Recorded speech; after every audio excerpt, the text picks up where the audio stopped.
Bonjour Mathilde Panot. Bonjour. Merci d'avoir accepté notre invitation. Vous êtes députée de la France Insoumise, élue dans la 10e circonscription du Val-de-Marne. À l'Assemblée, vous êtes membre de la Commission du développement durable et de l'aménagement du territoire. On va revenir sur ces sujets, mais d'abord, c'est quoi le regard de Mathilde Panot? C'est le regard de quelqu'un qui a été élu après s'être présenté pour la première fois à une élection et qui, avant, a travaillé énormément dans l'associatif, dans les quartiers populaires, donc avec une vision de l'état social de notre pays aujourd'hui qui est quand même assez fort et qui me tient à cœur. Vous avez regardé le président de la République hier soir? Non, pas en direct en tout cas. Qu'est-ce que vous en avez retenu de ce que vous avez pu lire du coup? J'en ai retenu, comme d'habitude, une assez grande hypocrisie. J'en ai retenu aussi un projet de société qui est absolument à l'encontre de celui qu'on veut faire. Quand ils pensent que d'ici 2 ans, ces ordonnances travail vont faire effet, on est quand même dans la continuité de ce qui a été fait depuis 30 ans, dans les continuités de ce qui a prouvé son échec. Et on a déjà prouvé que quand on flexibilisait, comme il disait, ça ne créait pas d'emplois et il ferait mieux de s'attaquer, de faire une transition écologique par exemple, pour créer des emplois, parce qu'aujourd'hui notre problème c'est qu'on a une pénurie d'emplois en France. Alors sur la question de l'écologie justement, il a quand même avancé des mesures. Il a dit qu'il n'y aurait plus de centrales thermiques à charbon d'ici la fin du quinquennat. C'est plutôt une bonne nouvelle. Ça c'est une bonne nouvelle. Par contre, dire que l'énergie nucléaire est une énergie propre, ou en tout cas décarbonée, et que du coup, opposer la sortie du nucléaire avec l'écologie, ça me pose un énorme souci.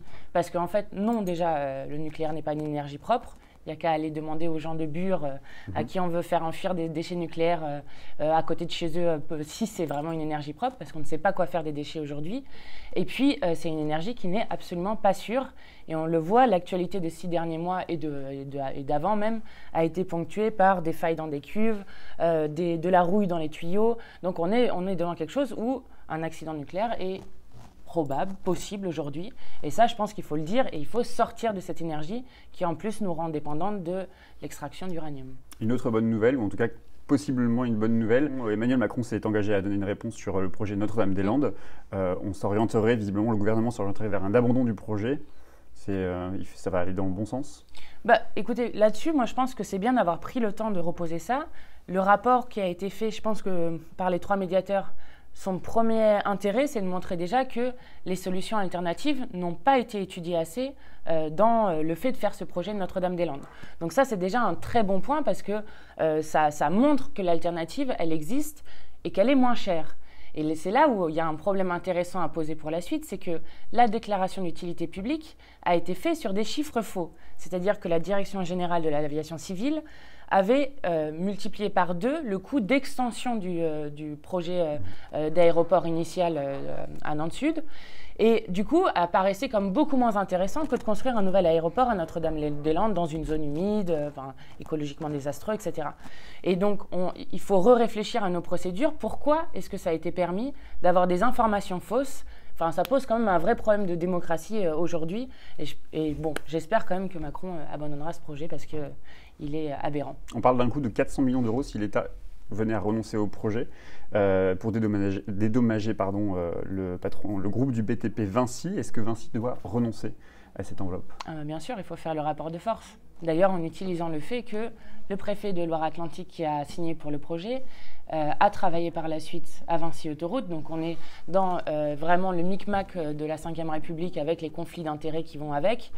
Et il faut faire le rapport de force sur ces boîtes-là parce que, en fait, on arrive avec de plus en plus d'endroits où on est construit par les 3 grosses boîtes, Vinci, Eiffage et Bouygues, et qui construisent des hôpitaux, des prisons, etc., et des hôpitaux, des prisons, etc.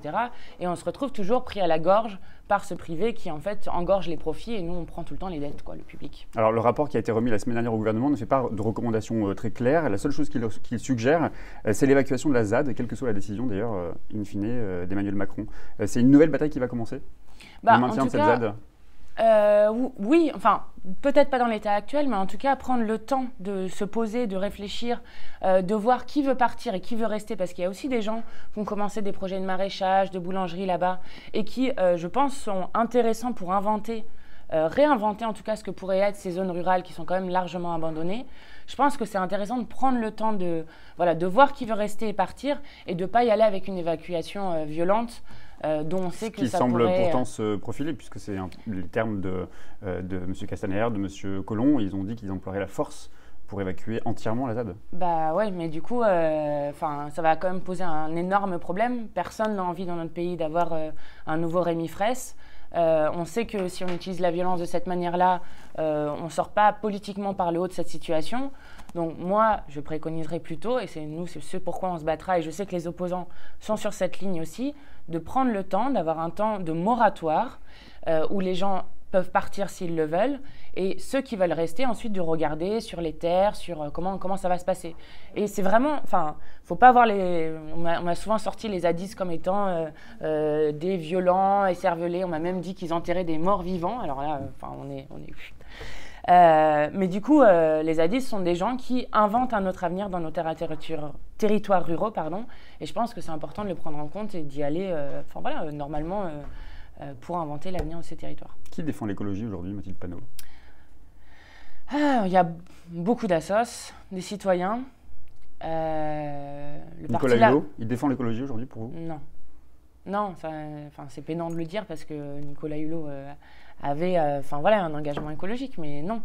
Nicolas Hulot a plié sur l'aide au maintien au bio, les néonicotinoïdes, le nucléaire, le CETA, le traité de libre-échange Canada-Union européenne, dans le silence complet médiatique, vendredi dernier a été validé le JEFTA, donc le traité de libre-échange Japon-Union européenne, qui concerne 30% des accords mondiaux quand même.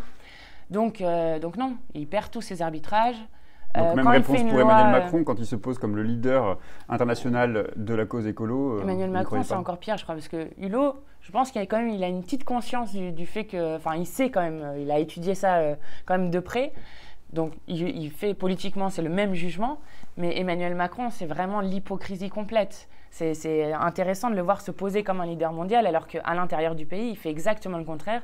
Et de toute façon, il est sur la droite lignée de la liberté d'entreprendre et la liberté des multinationales avant l'intérêt général et l'intérêt écologique. C'était d'ailleurs la question de Daniel Tartakovsky qu'on recevait vendredi. Elle vous demandait comment vous regardiez, quelle était votre analyse sur ce double discours d'Emmanuel Macron qui est celui à l'international et les mesures qu'il prend en France. C'est la peinture verte sur du capitalisme. Quand Emmanuel Macron fait un sommet international où il lie climat et finance, où il dit la finance peut résoudre le problème climatique, etc.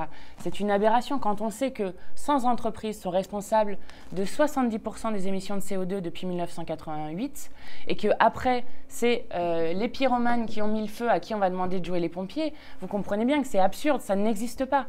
La finance est massivement responsable d'investir dans les énergies fossiles. Donc c'est absurde et c'est d'une grande hypocrisie. Alors l'autre double discours, il est aussi sur les migrants. Il y a le discours d'Emmanuel Macron où il parle il faut imposer une politique humaniste sur la question des migrants. Et aujourd'hui, on voit qu'il y a un renforcement, un durcissement de la politique des migrants. Aujourd'hui, c'est d'ailleurs la journée internationale des migrants. Ça vous inquiète, ce durcissement, cette fermeture aujourd'hui du gouvernement français? Oui, c'est dramatique. On se demande combien de personnes ils vont vouloir faire mourir dans la Méditerranée avant de prendre à bras le corps ce problème-là. La France se doit d'avoir un accueil digne des gens et quand on voit ce qui se passe dans certains endroits du territoire où le groupe de la France Insoumise a été plusieurs fois, on est devant un non-respect des engagements sur les droits humains de la France. Et surtout, ce qui est fou, c'est que personne ne prend en compte qu'on dit que d'ici 2100, on aurait 250 millions de réfugiés climatiques. Donc à un moment, la manière dont on accueille les gens et les flux qu'il va y avoir, parce que, qui a été créé par l'homme, je le rappelle, comme à l'origine, il va falloir le prendre en compte et il va falloir régler ça un peu autrement qu'en chassant les gens, en les faisant mourir dans des bateaux, parce que voilà, c'est pas digne et c'est pas une solution sur du long terme. Le défenseur des droits, ce matin sur France Inter, a dénoncé les tris qui étaient faits dans les centres d'hébergement. Le ministre de l'Intérieur a demandé un recensement des réfugiés qui étaient hébergés. C'est inquiétant aussi sur la manière de traiter l'individu, les hommes, les femmes. Oui, bien sûr. On ne peut pas avoir vous vous rendez compte qu'aujourd'hui, on a ramené des gens via la Turquie, qui est quand même un État absolument pas sûr. Vous avez vu ce qui s'est passé en Libye avec les mois que ça a créé autour de ça. Donc oui, c'est un énorme problème. Et sur Jacques Toubon, je le disais tout à l'heure, mais la fonction fait l'homme. Et donc c'est bien, je trouve ça bien qu'il dénonce ça. Et sur la cordée solidaire qui est organisée ce week-end dans les Alpes, plusieurs militants sont poursuivis par la justice pour avoir aidé des réfugiés. Qu'est-ce que ça dit aussi de l'état de notre démocratie ? Catastrophique. Normalement, le délit de solidarité avait été aboli, mais en fait, dans les faits, on se rend compte avec plusieurs cas que ce délit est de fait encore en route, et on peut pas punir des gens pour solidarité. Enfin, c'est juste impossible. C'est un devoir d'humanité qu'ont les gens, donc c'est dramatique. Allez, une dernière question, Mathilde Panot. Ouais. Vous êtes une jeune députée. Oui. Comment vous réagissez devant vos collègues qui vous expliquent qu'avec 5 000 €, ils sont condamnés à manger des pâtes ?